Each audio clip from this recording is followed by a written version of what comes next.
Welcome to today's video. I will be building a model of King Ragnar Lothbrok's Viking longboat. I have chosen Billingboat's 1:25 scale Oseberg model for this project, which I think is perfect for recreating Ragnar's Viking ship. Inside the box, you will find the usual building instructions, ship plans, laser cut parts, and other building materials.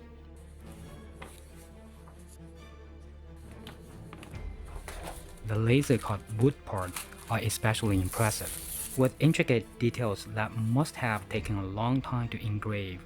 At first glance, the instructions made it seem like an easy build, suitable for beginners. However, as I got into it, I realized some parts are quite challenging. Billingboats considers this model appropriate for experienced builders, and I have to agree. I began by taking out all the laser cut parts and prepping them for assembly.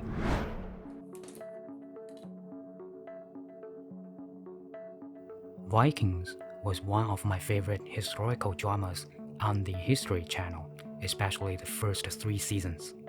The main character, Ragnar Lothbrok, was a legendary Viking hero and the king of Sweden and Denmark. After gluing the ship keel together on a flat surface, I used the Billingboat's building slip to keep everything squared.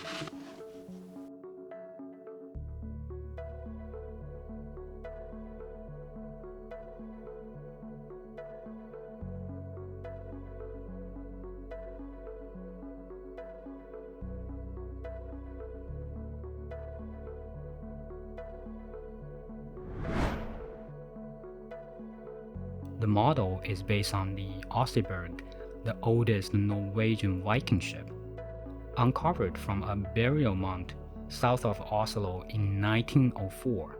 It's believed to have been built in the late 8th to early 9th century. Remarkably, 95 of its original timbers survived and are well preserved in Oslo's Viking Ship Museum.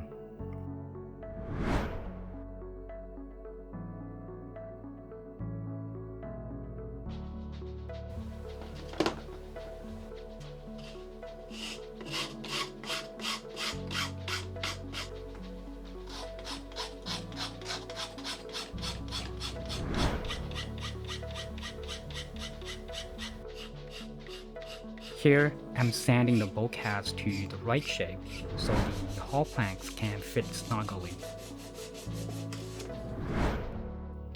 This step is crucial. Take your time with it.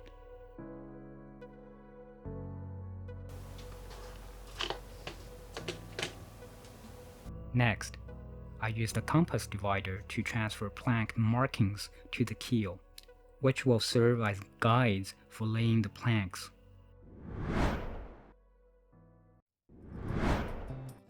Planking this ship is one of the most challenging parts. After securing the ship frame to a building stand, I prep the planks in a hot bath to make them pliable.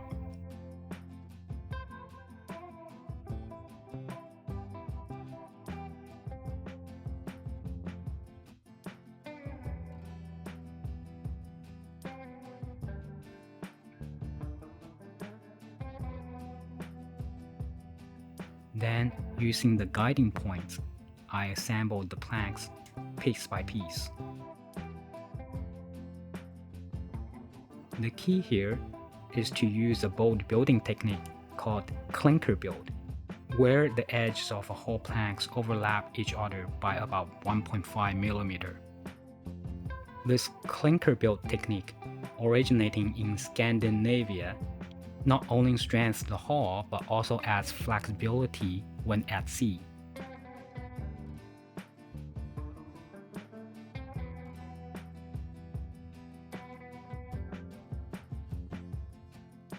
Clinker-built vessels are generally lighter because they require less internal framing, meaning they move faster and display less water. Together with shallow draft, which means little of the hull is below the waterline, This features allowed Viking longbows to move swiftly through shallow waters and deep into enemy territory via a river system.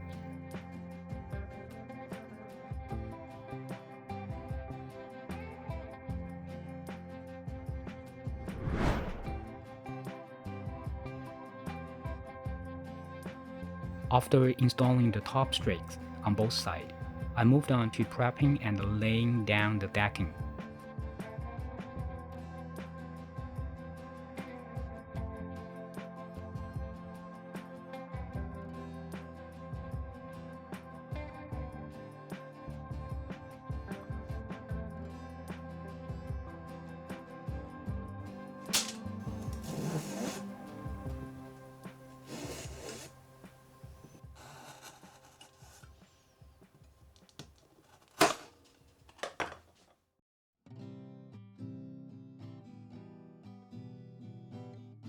I kept it simple here and glued everything together.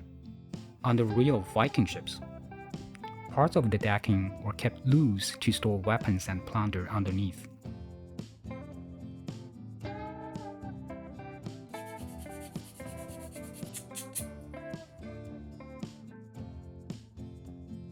After about 12 hours of glue drying, I sanded the entire ship smooth.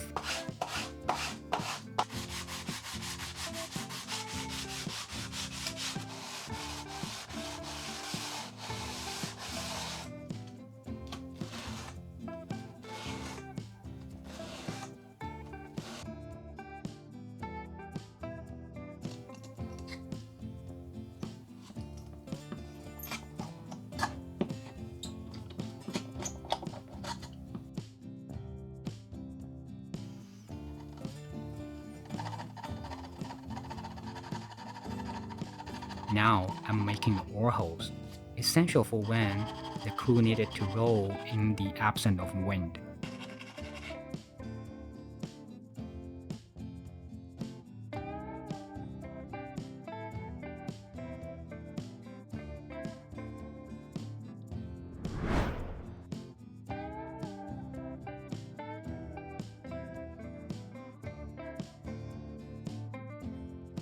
The bow and stern of Viking ships were highly decorated. Imagine the terror of seeing a fleet of 5 to 10 ships coming around a headland, knowing they were full of warriors sailing directly for your coastal settlement in the Viking Age.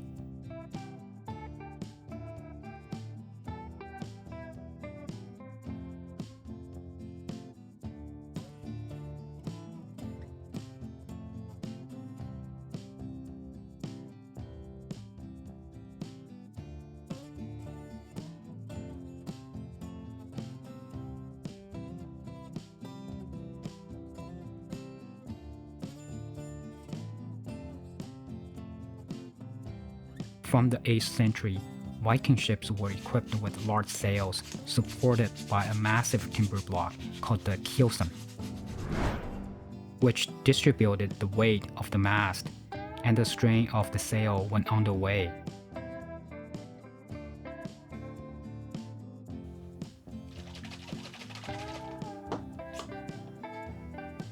Now it's time to stain the wood.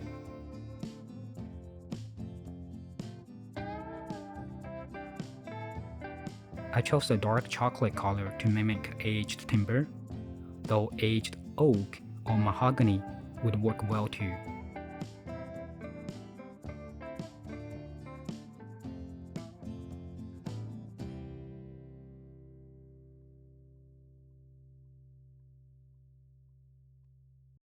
I find this Viking warrior figure that closely resembles Ragnar from the TV series.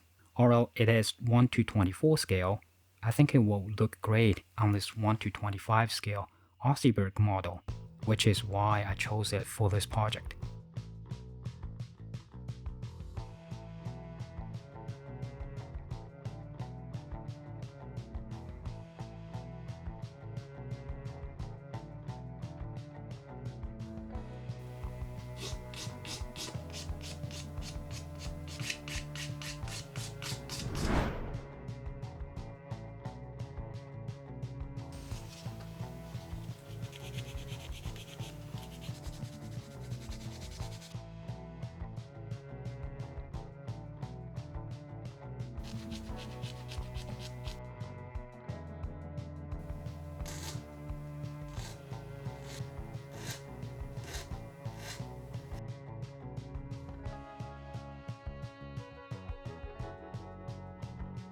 Making the oars is fairly straightforward.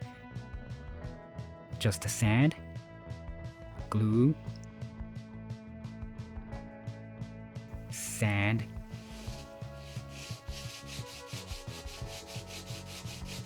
and more sand,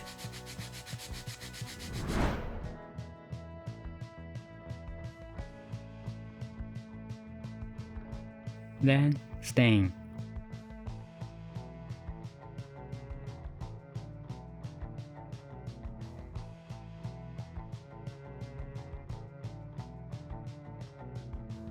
There will be 30 oars in total, so enjoy the process.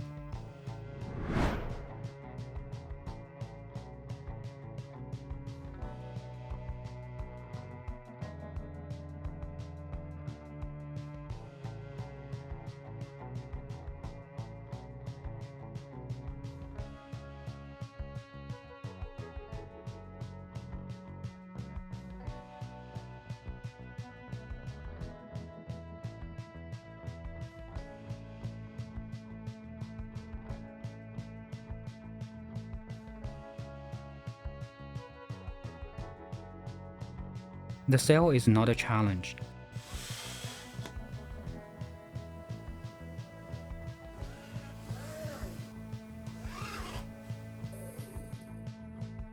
After copying the sail patterns onto the sailcloth, I used the sewing machine to add details.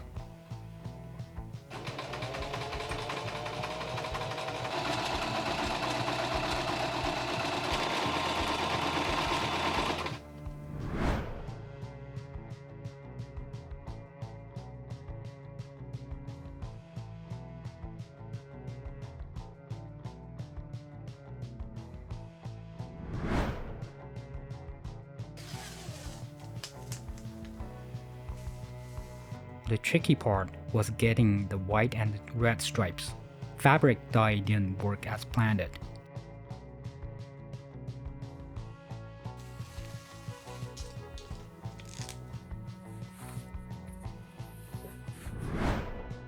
So I switched to acrylic paint, applied with a wet brush to minimize bleeding.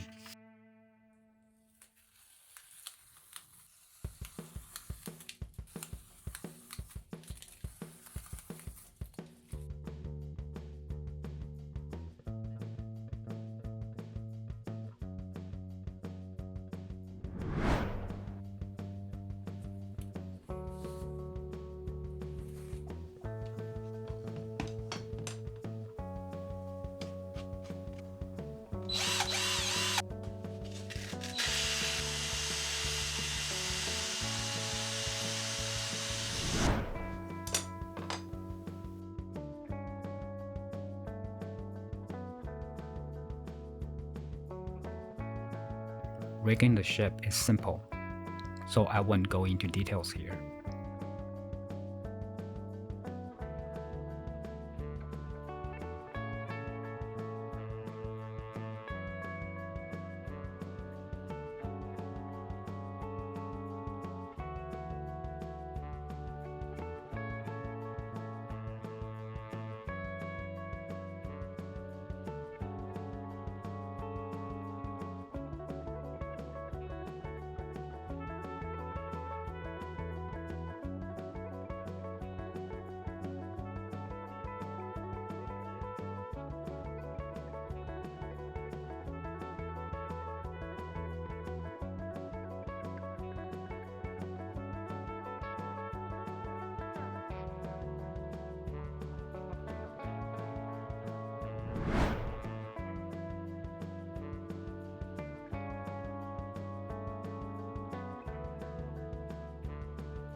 Finally, I'm installing the big sail. The large sail allowed Viking longboats to carry up to 100 warriors to battle. When not at war, these vessels were used for transporting goods and trade journeys.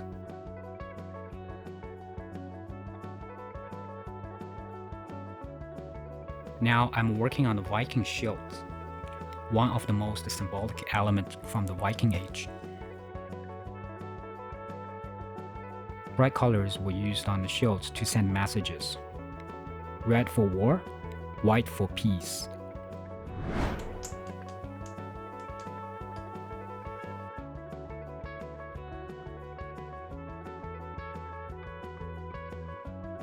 I didn't like Billing's design of using nails and beads, so I find 7mm brass pushpins on AliExpress. That looks much better.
Well, I hope you enjoyed watching me building this Viking longboat model for King Ragnar Lothbrok. I know I still need to work on my figure painting skills. Thanks for watching, and I will see you in the next video.